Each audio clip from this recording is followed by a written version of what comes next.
guys, it's Dave again from GuitarBreakdown.com, and today we're going to break down another Tom Quayle lick. This is based off of a video he uploaded a couple weeks ago where he was playing over some rhythm changes. And if you're familiar with Tom Quayle, and if you actually watch some of our other guitar breakdown videos on Tom Quayle, you're familiar with this technique. It's basically playing legato lines mixed with arpeggios and doing that back and forth and stuff. And it's a really cool technique, and Tom's amazing at it. He has to work on his legato at least 4 or 5 hours a day because it seems to be getting better, and it's already one of the best. I mean, it's just so clean and precise and amazing. And he does this lick on a very clean tone. It may be slightly broken up, but it sounds very clean, and it's really fast. And it's a pretty long lick, so this is something you're going to have to work out with a metronome for quite a while if your legato is not up to his level, which a lot of us don't have that. But it's a fun lick, and it's a fun idea that you can quickly incorporate into your own playing. So we're going to go over some of that. I didn't have time to try and figure out the chord changes that he's playing this over, so we're not going to break into that, which we usually do. But I'm going to go note for note over this lick, and I'm also going to discuss a little bit about the idea and how you can incorporate this into your own playing. Things have been just really crazy in a good way here, but we've gotten a lot of emails lately about why things have slowed down on our YouTube channel for Guitar Breakdown. And if you follow us on Facebook, you saw the response already, and basically I got another gig, and it's been lasting about 3 or 4 weeks, and it always takes me away from this kind of thing. But that should be ending in another week or two, and Carl's been in the studio recording his album, and he's finishing that up and everything, so that's been taking him away from it too. And also, on really exciting news, we've been in meetings with 3 other opportunities, and 2 of them have been negotiated in a way where they're gonna show up towards the end of the year or the beginning of next year, and it's gonna be awesome. And this is besides the one event that I'm trying to get done here in the coming months, but everything's just taking some time. So I apologize for that, and I apologize for kind of not having a lot of uploads the last few weeks. But in the coming weeks, we'll have a lot more stuff. At the end of the year, we have a lot more. We have 2 really cool things happening, and the website will be up hopefully in the coming month. And I know we've said this, but we're trying to get to it, and we hope you guys stick around because we're really excited about this stuff. And let's get to the lesson, and I hope you enjoy this. Click the link below. There'll be a link to the video of Tom playing this, and I'll put a time code. It's like halfway through or whatever. So I hope you enjoy. Thanks. All right, guys, so let's dive into the lesson part of this. Like I said, I'm not going to really talk about the chord changes that this is working over because I didn't get a chance to actually break that down. You might want to shoot him an email or transcribe it yourself. But we're going to just go note for note through this whole thing, and then I'll come back and I'll actually discuss some of the ideas, how you could use it in your own playing, and what arpeggios, what's actually going on. So this lick starts out with going chromatically from the 10th, 11th to the 12th on the D string. So then it skips the G string, goes to the B string, and plays the 11th fret. So that's where I chose to start this idea. So then it goes into the actual lick, which is, and that beginning part is, he's playing the B string, he's hammering on from the 11th, he's playing the 11th fret, hammer on to the 12th, and pull back off to the 11th. So, and that's on the B string. So, and then he does a chromatic thing on the G string from the 13th fret to the 10th fret, 11, and 12. So if you look at that, it's really just 4 frets in a row, 10, 11, 12, 13. But he starts on the 13th fret, pulls off to the 10th fret, and then he hammers on to the 11 and 12. So that whole thing is...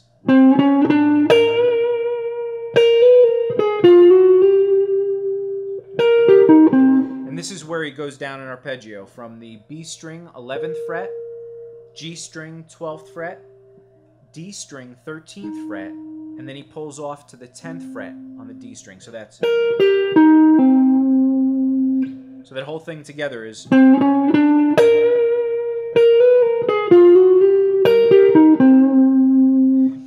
Now, that whole section is... Everything after that is pretty much straight 16th notes. It still kind of has a swing vibe to it, but that's... I think it's more attributed to the drums, the hi-hats that are going on in the background. Because the way he plays it, after that, most of those notes are straight 16th notes with some rests and all that kind of stuff. But this beginning part, he actually does have a swing feel to it. So those first two notes are pretty much pickup notes from the measure before. So if there's 4 16th notes in a group, it's the last 2 16th. These first two notes are the last 2 16th notes of the bar before, the measure before.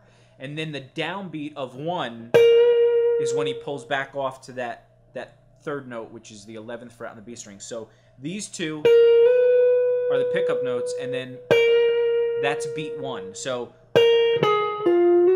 and the next 3 notes that follow are the fill out beat 1 of the next measure, of the actual first measure that we're doing this lick in. So, and when you land on that note, the G note, the 12th fret of the G string, that's actually the downbeat of beat 2. And he holds that for, I think, like a 16th note or so. And that's what gives it, the rest of the phrase, the feel of the swing thing, because now he's starting the rest of the phrase on the up part of the next beat. So, or the up of the first beat. Anyway.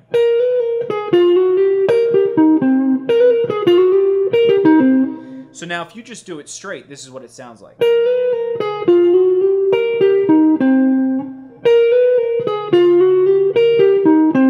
But if you put that little 16th note pause in there, it sounds like this. So, or you could feel that difference. And the important thing about this, again, is it starts on the upbeat of the previous measure. So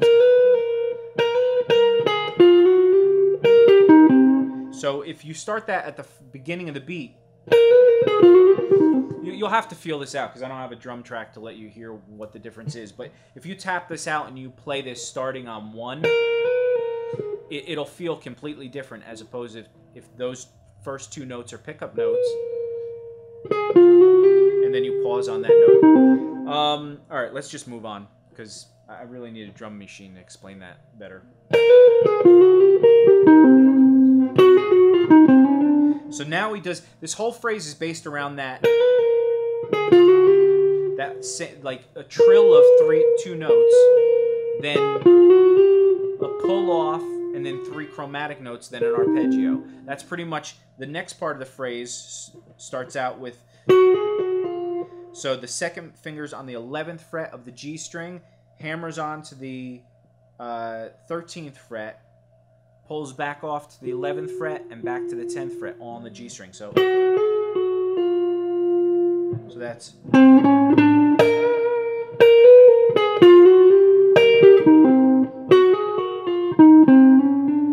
And now he does that same thing where he goes to the D string and he plays those 4 frets in a row, starting with the 13th fret, pull off to the 10th fret, go up to the 11th fret and the 12th fret. So he's... So the beginning is... The second part is...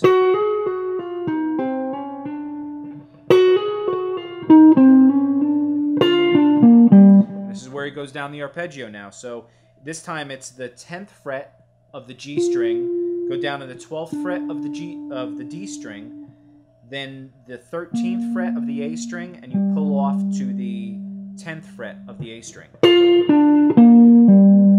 So that first pattern was, the second one is, so the whole thing together is, and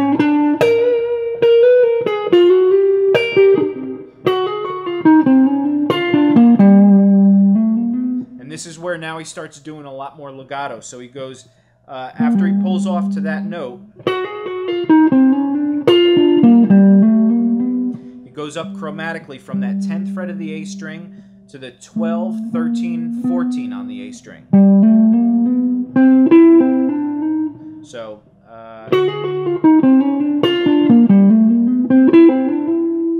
and then he does the 10th fret on the D string, hammers on to the 14th fret, pulls back off to the 10th fret, is all on the D string, and then hammers on the 12th fret back to the 14th fret. So it's all on the D string. So and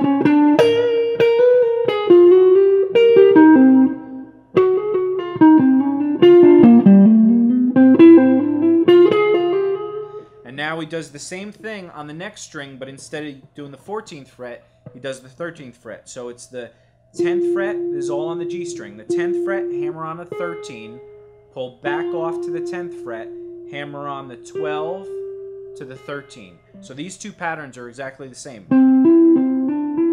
And so the whole thing together is... And